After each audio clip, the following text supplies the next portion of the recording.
Assalamualaikum, halo teman-teman, ketemu lagi di channel saya Ian Art. Di video saya kali ini saya akan menggambar tangan yang sedang bekerja mengendalikan supaya baik jalannya.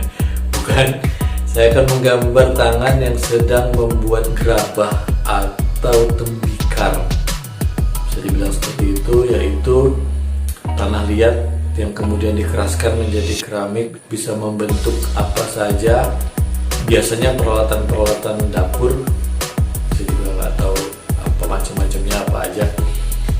Tapi di sini saya mau menunjukkan aja bahwa ini adalah hasil karya seni yang amazing. Ini adalah hasil karya seni yang hebat, yang salut, yang tidak semua orang bisa membuatnya.